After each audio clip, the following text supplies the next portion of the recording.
मेरे प्यारे बच्चों, हिंदी वाग्धारा चैनल में आज आपका पुनः स्वागत है। अगले प्रकरण में अगली श्रृंखला के प्रश्नों की चर्चा पर चर्चा हम लोग करेंगे। ये उम्मीद करता हूं कि आप अपनी तैयारी में भरपूर अपना दे रहे होंगे, 100% दे रहे होंगे और अपनी तैयारी को दिन प्रतिदिन आगे बढ़ा रहे होंगे। इसी उम्मीद और अपेक्षा के साथ आइए आज हम अगली श्रृंखला की शुरुआत अपने पहले प्रश्न से करते हैं। पहला प्रश्न है हमारा, उसने उसे अपना लिया। व्युत्पत्ति के आधार पर क्रिया है। व्युत्पत्ति के आधार पर क्रियाओं का अध्ययन हम करते हैं और जानते हैं कि एक क्रिया हमारी नाम धातु ऐसी है कि जो संज्ञा सर्वनाम और विशेषण से बनती है। हाथ से हथियाना, लात से लतियाना, बात से बतियाना, विशेषण से चमक से चमकाना, ठंडा से ठंडाना। इसी तरह सर्वनाम से भी बनाते हैं, आप से अपनाना। तो यहाँ उसने उसे अपना लिया, उसी का ही रूप है आप से अपनाना, तो नाम धातु में ही जाएगा।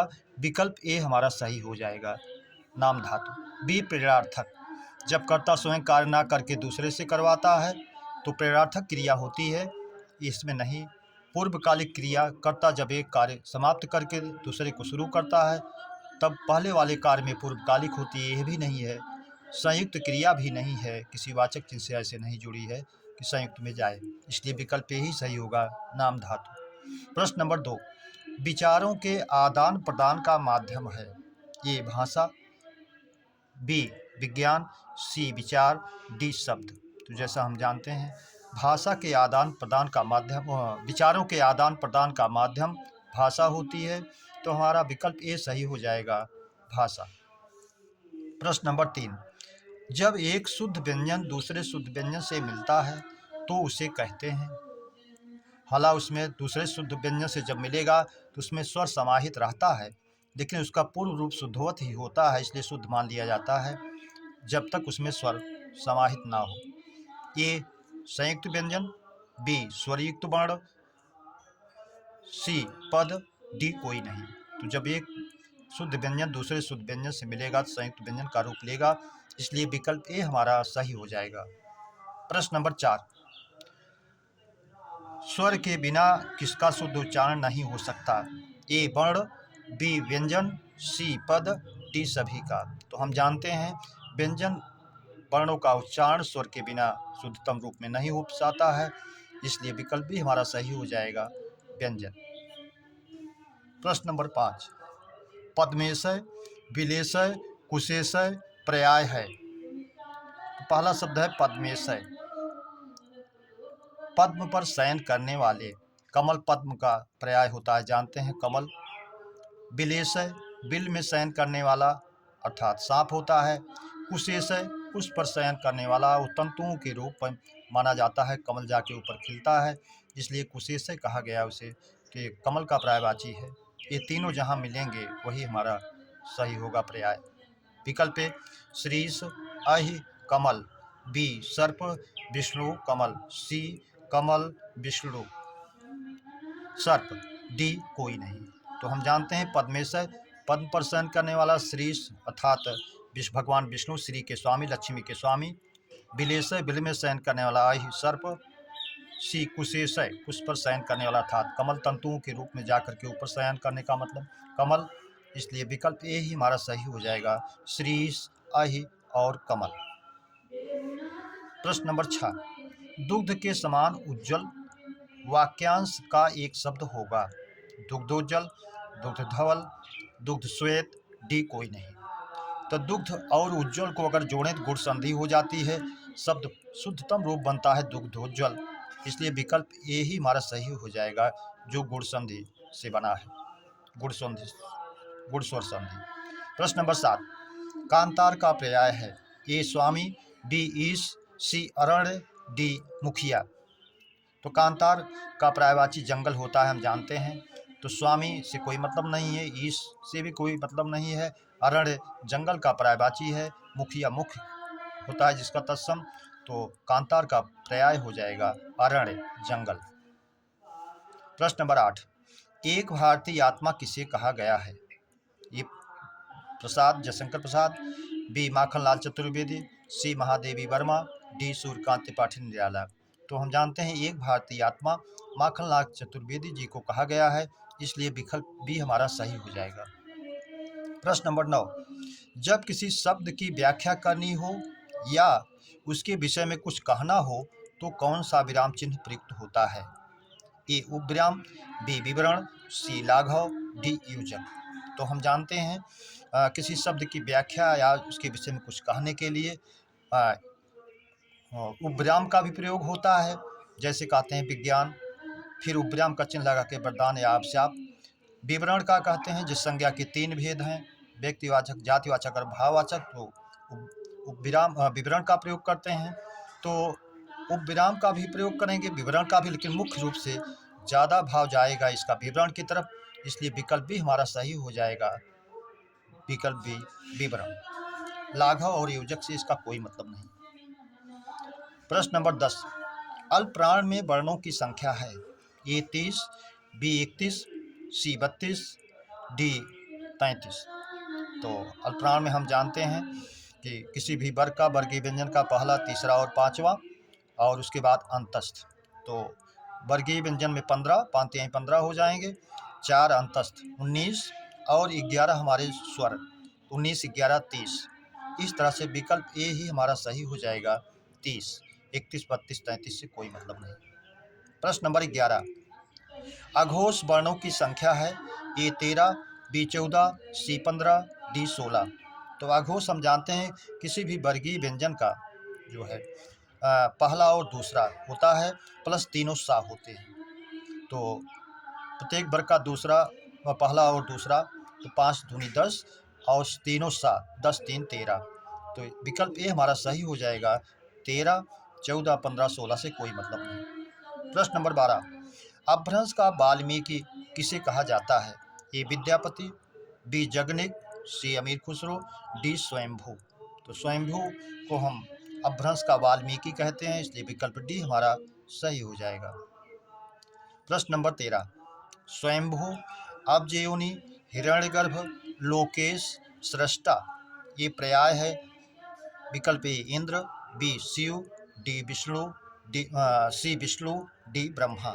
तो स्वयंभू स्वयं उत्पन्न होने वाले अर्थात ब्रह्मा को माना गया। अब्जयोनि, ऐसा माना जाता है कि सोने का अंडा कमल के ऊपर निकला, तंतुओं से होता फूटा और ब्रह्मा जी की उत्पत्ति हुई, इसलिए इन्हें अब्जयोनि। और हिरण्यगर्भ, हिरण्य का सोना, गर्भ जो है उसके गर्भ से, सोने के गर्भ से, यानी वो अंडा सोने का था, वो तंतुओं से होता हो ऊपर जाके कमल के ऊपर फूटा।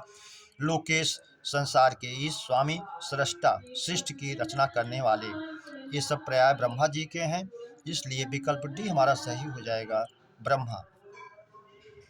प्रश्न नंबर 14, शब्दालंकार के भेद हैं? ए 2, बी 3, सी 4, डी 5। तो हम शब्दालंकार के जानते हैं मुख्य भेद हमारे 5 होते हैं, अनुप्रास, यमक, श्लेष, वक्रोक्ति, विवक्षा या पुनरुक्ति। तो इस तरह से विकल्प डी हमारा सही हो जाएगा, 5। प्रश्न नंबर 15, शुद्ध वाक्य है? वहाँ सभी वर्गों के लोग उपस्थित थे। अशुद्ध है, अगर ये होता कि वहाँ सभी वर्ग के लोग उपस्थित थे तो ये वाक्य सही होता। बी, सज्जन व्यक्ति किसी का अनिष्ट नहीं करते। यहाँ सज्जन में सत प्लस जन, जन और व्यक्ति एक दूसरे के पर्याय हैं, दोनों में से एक होना चाहिए था, इसलिए जो है अशुद्ध है। अगर ये होता कि सज्जन किसी का अनिष्ट नहीं करते तो शुद्ध होता। प्रश्न नंबर सी, एक गुलाब के फूलों की माला लाइए। अशुद्ध है, अगर इसको शब्दों का क्रम सही कर दिया जाए तो अनुति कर दी जाए तो ये वाक्य सही हो जाएगा, गुलाब के फूलों की एक माला लाइए, ये वाक्य शुद्ध हो जाता। डी, पूजनीय माता जी का आगमन हुआ, ये पूर्णतया शुद्ध है, इसलिए विकल्प डी हमारा सही हो जाएगा।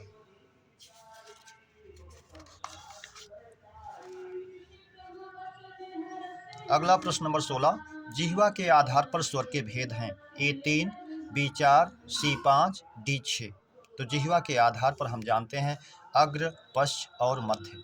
अग्र में हम जानते हैं ई होता है हमारा, और उसके बाद जो है उ होता है, 4 होते हैं ई उ। तो इस तरह से हमारे 4 वाला विकल्प सही हो जाएगा, विकल्प बी। प्रश्न नंबर 17, माता जी द्वारा भोजन बनाया गया में वाच्य है? कर्तृवाच्य, कर्मवाच्य, भाववाच्य, कोई नहीं। यहाँ क्रिया जो है कर्म के अनुसार रखी गई है। भोजन बनाया गया वाचक चिन्ह के रूप में आप जानते हैं कि द्वारा से आए तो कर्मवाच्य का होता है, इसलिए विकल्प भी हमारा सही हो जाएगा, कर्मवाच्य। प्रश्न नंबर 18, शुद्ध वर्तनी वाला शब्द है निराभिमान, अशुद्ध है, ये होता है निह प्लस अभिमान, फिर बनता है निर प्लस अभिमान, रा में हरस्व आ जाके मिल जाता है, शुद्ध बनता है निरभिमान, तो अशुद्ध है। बी सरोजनी, ये भी अशुद्ध है। सरह प्लस जा मिलकर बनता है सरोज, और फिर उसमें इनी प्रत्यय जुड़ता है तो बनता है सरोजिनी। अगर ये सरोजिनी होता तो शुद्ध होता। सी रचयित्री, इसका पुल्लिंग होता है रचयिता, स्त्रीलिंग होगा रचयित्री, इसलिए विकल्प सी हमारा सही है। डी है निरावलंब, ये भी शुद्ध है, निह प्लस अवलंब, फिर बनेगा निर प्लस अवलंब, रा में हरस्व आके समाहित होगा तो निरवलंब बनता है, अगर ये होता तो शुद्ध होता। प्रश्न नंबर 19, गाय, किरण, इंद्री, स्वर्ग, पृथ्वी किसका अनेकार्थी है? ए गो, बी अर्क, सी अर्थ, डी मित्र। मित्र का होता है सूर्य, दोस्त, प्रिय, सहयोगी, इसलिए नहीं है। अर्थ का होता है धन, मतलब, कारण, लिए, अभिप्राय, इसलिए भी नहीं है। अर्क सूर्य, मदार का पौधा, इंद्र स्फटिक काढ़ा, इसलिए भी नहीं है। गो गाय, किरण, इंद्री, स्वर्ग होता है, इसलिए यह विकल्प ये ही हमारा अनेकार्थी होगा, ये। प्रश्न नंबर 20, सिंह के गर्दन का बाल वाक्यांश के लिए एक शब्द। तो अब सिंह के गर्दन के बाल को हम कहते हैं विकल्प ए अयाल, पहला ही शुद्ध है। केश, चिकुर, सिरोरु ये सामान्य रूप से बाल के पर्यायवाची होते हैं, जो नहीं हैं, इसलिए विकल्प ए अयाल। किसी भी सिंह के गर्दन की बात की गई है, लेकिन घोड़े के गर्दन की बात कही जाए तो वो भी अयाल का रूप ही होगा। विशेष रूप से परीक्षाओं में आपके सिंह के गर्दन के बाल को ही पूछा जाता है, तो उसको अयाल के रूप में आप जानें। प्रश्न नंबर 21, अनुप्रास अलंकार के भेद हैं। ए 5, बी 4, सी 3, डी 6। तो अनुप्रास अलंकार के 5 भेद होते हैं। छेका अनुप्रास, प्रत्यानुप्रास, लाटा अनुप्रास, उसके बाद जो है अंत्यानुप्रास, श्रुत्यानुप्रास, ये 5 भेद होते हैं, इसलिए विकल्प ए हमारा सही हो जाएगा, 5। दारू, दारू समशुद्ध भिन्नार्थक शब्द का अर्थ है लकड़ी, शराब, बी काठ, जल, सी नीर, वायु, डी कोई नहीं। तो हम जानते हैं दारू जिस पर हरस ऊ की मात्रा होगी, दारू का लकड़ी होगा, दारू का शराब होगा, मदिरा होगा, इसलिए विकल्प ए ही हमारा सही हो जाएगा, लकड़ी और शराब। प्रश्न नंबर 23, एक दोहा और एक रोला मिलकर कौन सा विषम मात्रिक छंद बनाते हैं? ए कुंडलिया, बी छप्पय, सी सवैया, डी घनाक्षरी। तो हम जानते हैं सवैया और घनाक्षरी हमारे वर्णिक छंद हैं, और कुंडलिया हमारा विषम मात्रिक छंद है, और छप्पय भी है। तो कुंडलिया हमारा एक दोहा और एक रोला से बनता है, इसलिए विकल्प ए सही हो जाएगा। छप्पय हमारा एक रोला और एक उल्लाला से बनता है। प्रश्न नंबर 24, जिसकी आशा ना की गई हो वाक्यांश का एक शब्द। अप्रत्याशित, आशित, आशित, कोई नहीं।